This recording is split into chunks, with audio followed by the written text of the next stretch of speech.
வணக்கம் and welcome to cricket Challengers Tamil channel. இந்த வீடியோவில் நம்ம அதை பற்றி பார்க்க போகிறோம் அப்படின்னா நம்மளுடைய ஆர்சிபியோட 5 winning formula, play of and finals இது எல்லாத்துக்குமே முக்கியமாக இருக்கக்கூடிய 5 வின்னிங் ஃபார்முலாஸை தான் இந்த இடத்துல நான் உங்களுக்காக கொண்டு வந்திருக்கேன். ஃபஸ்ட்டு வந்து பார்த்திங்க அப்படின்னா நம்ம மேக்ஸிமைஸ் வந்து பண்ணணும். எதை அப்படின்னா நம்மளுடைய home advantage at Chinnaswamy stadium. Chinnaswamy ஸ்டேடியமில் நம்ம வந்துட்டு எவ்வளோ தூரம் வந்து அட்வான்டேஜ் வச்சுருக்கோமோ ஸோ அவ்வளோ தூரம் நம்மளுடைய வின்னிங் அப்படிங்கிறது இன்க்ரீஸ் ஆகும்.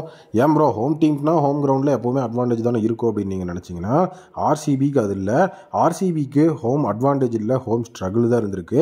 அதற்கு ரீசனாக சொல்லப்படுறது என்ன அப்படின்னா ஆர்சிபியோட ஹோம் கிரவுண்டான சின்னசாமி ஸ்டேடியமில் ஸ்மால் பவுண்டரிஸ் அப்படிங்கிறது தான் இருக்குது. ஈஸியாக பேட்ஸ்மேன் பேட்டிங் பண்ணுறதுக்கு ரொம்பவே வந்துட்டு எஃபெக்டிவாக இருக்கும். ஃப்ளாட் ட்ராக்ஸு ஸ்டேடியமில் வந்துட்டு நிறைய இடத்துல வந்து ஃப்ளாட் டெக் இருக்கிறதுனால ஸோ பவுலர்ஸ் வந்துட்டு அந்த கிரிப்பை கொண்டு வர்றதுக்கு அவங்களுக்கு அது ஒரு மிகப்பெரிய பாதகமாக அமையுது. அது மட்டும் இல்லாமல் ஸ்ட்ரெயிட் பவுண்டரிஸ் பார்த்தீங்கன்னா 70 மீட்ரு தான். ஸோ இதுவும் பேட்ஸ்மேனுக்கு சாதகமாக தான் இருக்குது. ஸோ அப்போ ஆர்சிபியோட ஹோம் ரெக்கார்டு என்னவாக தான் ப்ரோ இருக்குது அப்படின்னு கேட்டிங்கன்னா ஸோ 2024 வரைக்கும் வந்து பார்த்திங்க அப்படின்னா ஆர்சிபியோட ஹோம் ரெக்கார்டில் 47.62% தான் ஆர்சிபி அவங்க ஹோம் கிரவுண்டில் வின்னிங் பர்சன்டேஜ் அப்படிங்கிறத வச்சுருக்கிறாங்க. ஸோ டிசி இதை விட மோசமாக 42.86% ஆர்சிபியோட. ஸோ அந்த ஒரு சைடில் கம்பேர் பண்ணும்போது டெல்லி மோசமான ஹோம் அட்வான்டேஜோடு இருக்காங்க.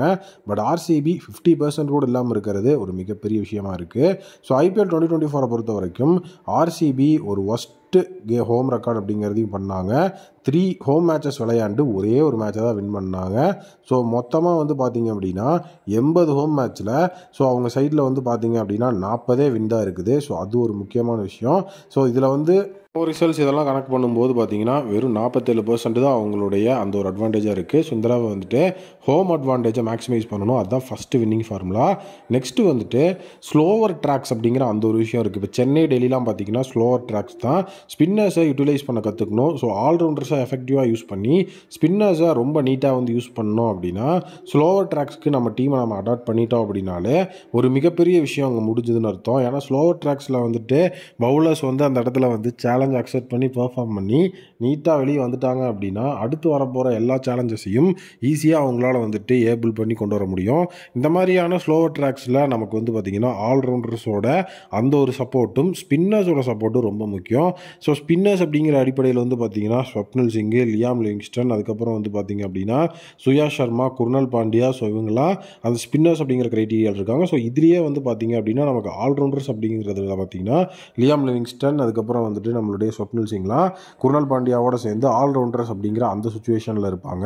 ஸோ அதனால் வந்து பார்த்திங்க அப்படின்னா இந்த ஸ்லோவர் ட்ராக்ஸில் வந்துட்டு நம்மளுடைய அட்வான்டேஜை வந்து கொண்டு வரணும். அது மெயின் விஷயம். ஸோ தேர்டு வந்து பார்த்திங்க அப்படின்னா சேசிங்கில் நம்ம வந்துட்டு மிகப்பெரிய பிஸ்தா இருந்தாகணும். ஸோ ஆர்சிபியை வந்து அந்த சேசிங் அப்படிங்கிற விஷயத்தில் வந்து ரொம்ப ஹிஸ்டாரிக்கலி பார்க்கும்போது பெரிய லெவலில் இருந்திருக்காங்க. பட் அதே சமயம் வந்து பார்த்திங்க அப்படின்னா அந்த சேசிங் அப்படிங்கிற சுச்சுவேஷனில் நிறைய மஸ்ட் வின் கேம்ஸு, ஸோ அது மட்டும் இல்லாமல் நமக்கு வந்துட்டு நிறைய விஷயங்கள் வந்துட்டு பாசிட்டிவாக நடக்கிற ஆஸ்பெக்டில் கோட் விட்டுருக்காங்க. ஈவன் நீங்கள் வந்துட்டு ஆர்சிபியோட ஃபைனல் கெயில் வந்து பார்த்திங்கன்னா ஒரு பொலவலன்னு சேசிங்கில் பொழந்துட்டு இருப்பார். கடைசியாக வந்துட்டு அந்த மேட்ச் வந்துட்டு நம்ம கையிலிருந்து போயிடும். ஸோ இந்த மாதிரி சுச்சுவேஷன்ஸ் நடந்திருக்கு. ஸோ அதனால் சேஸ் அப்படிங்கிற அந்த விஷயத்தில் வந்துட்டு கண்டிப்பாக ரொம்ப கவனமாக இருந்தாகணும். யாரை எந்த இடத்துல எப்படி ரொட்டேட் பண்ணி அந்த சேசிங் அப்படிங்கிறத வந்து எஃபெக்டிவாக முடிக்க முடியுது அப்படிங்கிறத கண்டிப்பாக பார்க்கணும். ஏன்னா சேசிங் அப்படிங்கிறது ரொம்ப இம்பார்ட்டன்ட். இப்போ சேஸ் மாஸ்டர் அப்படின்னு தான் வந்துட்டு விராட் கோலிக்கே பேர் இருக்குது. ஸோ அதனால் வந்துட்டு முடிஞ்ச அளவுக்கு சேசிங்கில் வந்துட்டு கிங் கோலியை எந்த அளவுக்கு எந்த மாதிரி நம்ம வந்துட்டு எஃபெக்டிவாக யூஸ் பண்ண முடியுமோ ஸோ அந்த அளவுக்கு வந்து யூஸ் பண்ணி நம்மளுடைய சைடில் நம்ம வந்து ஒரு பெரிய ஆளாக காமிச்சிக்கணும். ஸோ இது வந்து ரொம்ப முக்கியமான ஒரு வின்னிங் ஃபார்முலாவாக இருக்குது. ஸோ நெக்ஸ்ட்டு வந்து பார்த்திங்கன்னா நம்ம வந்து மென்டலி ஸ்ட்ராங்காக இருக்கணும். எதில் அப்படின்னா நாக் அவுட்ஸ் மேட்சஸில். ஸோ நாக் அவுட்ஸில் ஸோ டீம் ஆர்சிபி எத்தனை தடவை அடிபட்டாலும் ஸோ அந்த இடத்துல முக்கியமான விஷயம் அவங்க ப்ரெஷர் ஹேண்டில் பண்ண தெரில அப்படிங்கிறது. ஏன்னா தொடர்ந்து 7 மேட்ச் வந்துட்டு வின் பண்ணி பிளே ஆஃப்ஸ்குள்ளே வந்து ஆர்சிபியால் அடுத்த கடத்துக்கு நகர முடியல. பிளே ஆஃப்ஸில் வந்து பார்த்திங்க அப்படின்னா உள்ளே நுழைஞ்சிட்டு தோத்துட்டு வெளியே போயிட்டாங்க. ஸோ அவங்களோட 7 மேட்ச்சை வந்துட்டு கண்டினியூஸாக வந்து வின் பண்ணி கம்பேக் கொடுக்க முடிஞ்ச டீமால் ஏன் ஒரு இடத்துல வந்து பார்த்திங்கன்னா நல்ல பர்ஃபார்மன்ஸை கொடுக்க முடியல அப்படிங்கிற ஒரு விஷயம் இருக்குது.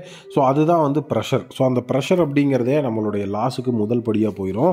அதனால் இந்த தடவை வந்துட்டு அந்த ப்ரெஷர் ஹேண்டில் அப்படிங்கிறத ரொம்ப எஃபெக்டிவாக பண்ணி ஸோ வந்து ப்ரெஷர் ஹேண்டிலிங் ஸ்ட்ராட்டஜிஸ் என்ன அப்படிங்கிறத வந்துட்டு கண்டிப்பாக வந்து ஒரு விஷயமாக பார்க்கணும். லாஸ்ட் வந்துட்டு நம்மளுடைய டிகேல இப்போ டீமில் இருக்கிறதுனால சீனியர் பிளேயர்ஸோட அட்வான்டேஜ் அப்படிங்கிறத எப்படி யூஸ் பண்ண முடியுது அப்படின்னு சொல்லிட்டு ரஜத் படிட்டர் கேப்டனாக வந்துட்டு சீனியர் பிளேயர்ஸோட அட்வைஸ் அதெல்லாம் கேட்டு கேண்டிடேட் ஒரு கேப்டனாக ஸ்டெப் அப் ஆகி சூப்பராக வந்துட்டு இம்ப்ளிமெண்ட் பண்ணார் அப்படின்னா நம்மளுடைய பிளே ஆஃப்ஸ் அண்ட் ஃபைனல்ஸ் இந்த மாதிரியான சுச்சுவேஷனுக்கு அது ரொம்பவே ஹெல்ப்ஃபுல்லாக இருக்கும்.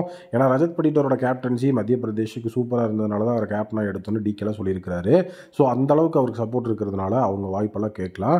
ஸோ நீங்கள் என்ன நினைக்கிறீங்க அப்படிங்கிறத கமெண்ட்டில் சொல்லுங்கள்.